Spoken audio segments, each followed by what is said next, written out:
From the Post Millennial, Boise State women's volleyball team forfeits match over trans competitor Blair Fleming.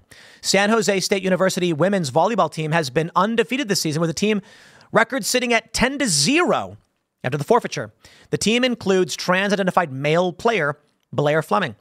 I'd like to give a shout out and a round of applause to the Boise State women's volleyball team for standing up for their principles and refusing to participate. If every women's team just said, with all due respect and not a single bit of hate in our hearts, we are not interested in competing with you. Congratulations and goodbye. That should be the statement made by every single women's competitor and team. And, you know, there are a lot of women who are like, I don't want to do it because I could lose money or scholarships. You're already losing it. There's this crazy story right now where a woman got second place in a competition, and it's going viral, a skateboard competition, because she lost to a male. And it's like, are you going to speak up? You're first place. Well, they're not doing it. But we'll get into all that. But before we do, my friends, we've got cultural endeavors ourselves. The new song Coming Home featuring Phil Labonte of All That Remains has dropped and is available for purchase on iTunes.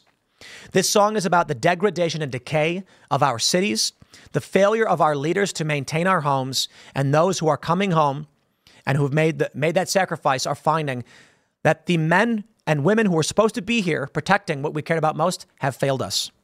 And it's sad. It's kind of brutal. Check out the video. And if you want to support our work and you believe in the message and you like the song, it's 5 minutes and 18 minutes long. It's kind of crazy, right? You can pick it up on iTunes for $1. And if everybody who watched this video did, we'd be number one. So let's get 100,000 sales and send a message that music with a meaning matters. It's not an overtly political song. We don't scream in your face. But instead of these songs that are like drink whiskey and big butts, maybe we can support music that at least tries. At least I hope so. I hope you guys support us too. So again, iTunes, Coming Home by Timcast. The Post Millennial says, Boise State University women's volleyball team forfeited its Saturday match against San Jose University over the opposing team's inclusion of a biological male player. That player, who goes by Blair Fleming, has led the team to a 10-0 win streak. In a statement ahead of the game, Boise State told Outkick, Boise State volleyball will not play its scheduled match at San Jose State on Saturday, September 28th, per Mountain West Conference policy. The conference will record the match as a forfeit and a loss for Boise State. The Broncos will next compete on October 3rd against the Air Force. Now, I'd like to pause and just say this. I respect it, but this should be a forfeit on the part of San Jose. I think that Boise State should have issued a statement saying that the San Jose team is currently not in compliance with regulations and rules for the volleyball team.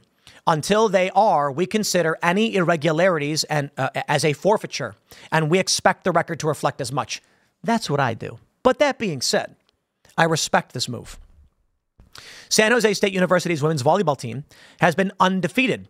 The NCAA said in a statement, college sports are the premier stage for women's sports in America, and the NCAA members will continue to promote Title IX, make unprecedented investments in women's sports, and ensure fair competition for all student athletes in all NCAA championships. Ahead of the game, the Independent Council on Women's Sports, ICONS, penned a letter urging the Mountain West Conference and schools under the conference to take action to protect female athletes in the conference.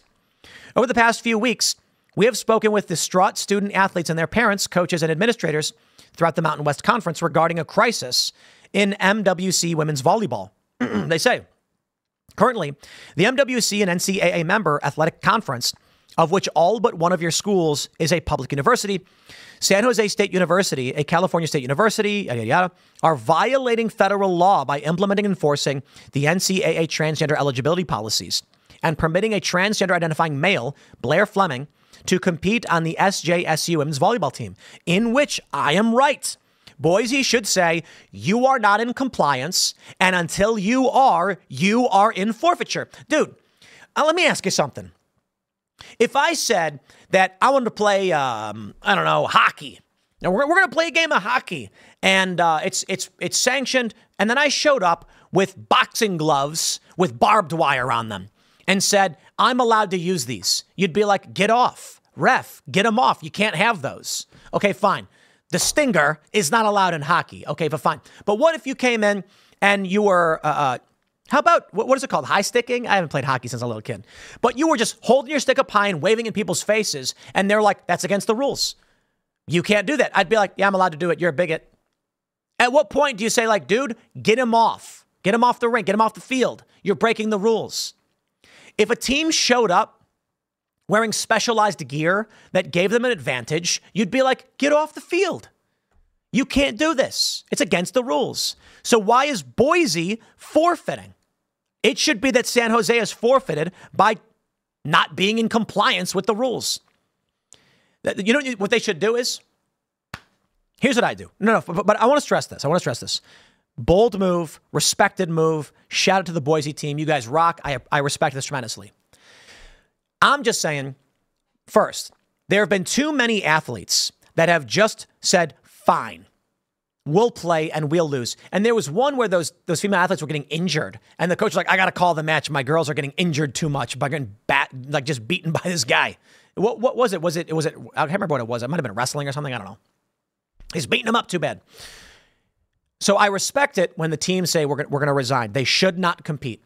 But with that being said, I want to go a little further and say the Boise team should show up to San Jose, prepare to play the match, and then once they bring out a guy, their coach should blow the whistle and say, whoa, time out, rule violation. That player can't be on the field. And then they'll be like, what do you mean? There's a guy on the field, and just be straight up about it.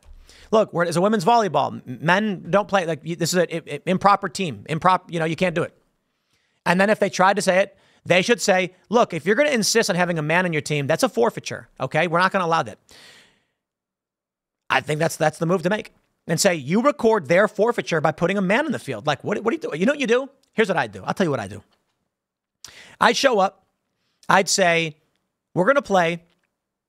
If they bring out the male player, we say, whoa. Yeah, you can't bring a guy in the field. And if they say they're allowed to, I say, okay. And then I'd bring out a 6'7" male college athlete and be like, all right, then if you're allowed one, we're allowed one. I guess we're playing co-ed volleyball now.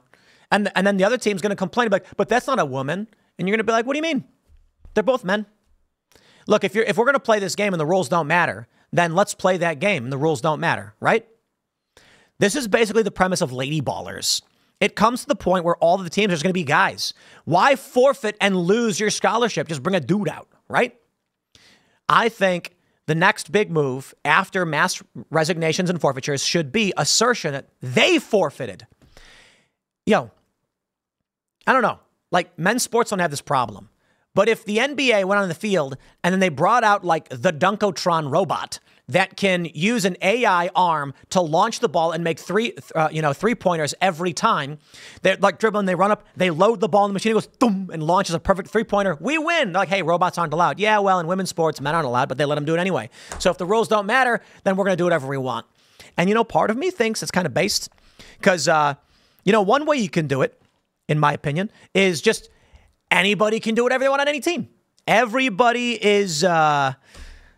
someone said that we should have an Olympics where people just do all the drugs and uppers and steroids whenever they want and become gigantic Hulk monsters just to see the true limits of the human body and how far they can throw a shot put or something. But I don't know, whatever. I'm ranting right now, right? We got a couple different stories right now. This one from just the other day. As a female athlete, I do not consent to playing alongside men in collegiate sports. So shout out. Another lawsuit is being launched. And tremendous respect to these women for standing up and refusing to be subject to this. Let's see what we got going on right now. Yeah, we're all sold out of skateboards, huh? Yeah, we're all sold out of skateboards. But I'll pull this up anyway because we'll give a shout out to Taylor Silverman. This has been ongoing for some time. We have the story. I absolutely love it. Look at this headline. Female skateboarder becomes right-wing hero after losing to women, getting very upset on Instagram. It's a lie, though. You see how they lie? Taylor Silverman called out that she competed in several contests and got second place behind a male. So they say, Vice, but she lost to a woman. No, she lost to a dude who wants to be a woman. There's a difference, right? In the story, they say trans woman. Big difference. And therein lies the point. Recently at the Jackalope contest, there was a major controversy. This is a week ago. They say the athletes brought their A game last week and overcoming the challenges of the PABS Canada portal, and it was awesome to watch. Well, the first place winner of the Women's Street contest, who won money, I'm like, what was the prize? They don't show it, but third place was $500, second place was $750, and it was a biological male who won first place. Bro, we're not getting into this whole thing again. I can tell you exactly why it's unfair, how males have an advantage in sports over females, and that's why we've created female divisions. But I will stress this again for all of you. We do not make men and women's sports because sometimes people wear dresses. The idea that what makes you a woman is the clothing you wear or your identity is immaterial to the reason why we have separate divisions. The female sporting division was for females because they are different. And so to make it fair, they're different. I'll tell you this. There ain't even a female skateboarder who comes anywhere near close to the males. I'm sorry. I'm not trying to be mean, but it's real. You got an 11-year-old boy who's winning gold medals in world championships. And I think we may have just seen maybe the first female 900. I think so. Anyway, I'm not going to get into the tricks and stuff, but you understand. Even at young ages, young males are dominating these sports, and it's kind of wild to see. The upper limit of skateboarding has not yet been met, but the distinction is clear. You can see that I messaged the Jackalope. I said, do you read the comments? And they responded that we do. We read each and every one of them, and all respectful comments are shared with the team. I responded, very cool. That's all I wanted to make. All I wanted to know. Because the comments are loaded with people complaining, saying that it's unfair. This is unfair to these women. But you know what? I disagree. See these two women smiling and very happy to have made money? They're loving it. Okay, good for them. Look, Taylor Silverman said, I'm not going to compete, and left. That's your choice. The Boise State team said, we're not going to compete. That's the right move. If they're going to play games like this, don't be involved in it. You know, there's a couple ways to look at this. A lot of people are like, it's not fair that female athletes are excluded from these events because males want to compete. But I have another view that's more libertarian. You have no right to someone else's event. That's just it. If Jackalope Fest wants to allow males to compete against females, you have no right to demand that they give you the treatment you're looking for. And so these women they're into it. These women are cheering as a guy wins. Now, what you can do is you can find contests that do have only a women's division instead of a co-ed division, and then support them. But Jackalope can do whatever Jackalope wants. That's the reality. There are certain restrictions on discrimination that I understand, but I'm not one to go to someone and say, you have to do what I want for my reasons. I'm the kind of person to say, you know what? If there was a restaurant that had a big old, if you're voting for Trump, don't come in, I'd say, okay, I won't. I'm not gonna. I'll give my money to somebody else. That's me. Some people might get mad and say, oh, that's unfair. You can't do that, blah, blah, blah. If someone had a big sign up saying, if you're part Asian and white, don't come in, I'd be like, I certainly don't want to eat there. And if there was a skate contest that said men can compete in the women's sport, if I was female, I'd be like, well, I won't be involved in that. Now, people are upset because they wish they had the opportunity and they want to be in more contests and make more money. You got to build it. If you build it, they will come. You have to make the machine. Sometimes you can push back and try and reclaim it. We can put pressure on these companies and say it's the wrong move, and I respect that. Me personally, I say a little bit of both. I think it's the right move for these female athletes to boycott these events. So I'll give a shout out to Taylor Silverman. Her skateboard is sold out, but over at boonieshq.com, I believe by Thursday, we should be restocked in all of our different boards, including the Boobies, which is the blue-footed booby. It's a bird. And the Taylor Silverman Pro Model skateboard. Yep, Pro Model. Haha. All these woke skateboarders are complaining, being like, dude, she shouldn't be pro. It's not fair. It's like, well, she's got a board with her name on it. And you can buy it if you want to support women standing up for women's sports. But those will be back up Thursday. Figured I'd just shut it up, but we're going to wrap it up there, my friends. Smash that like button, subscribe to this channel, share the show with your friends, and follow me on X at Timcast. The next segment will be tonight. The debate is live tonight with Tim Waltz and JD Vance. It's going to be a hoot. I hope you come. Thanks for hanging out. It'll be at Timcast IRL, and we'll see y'all there.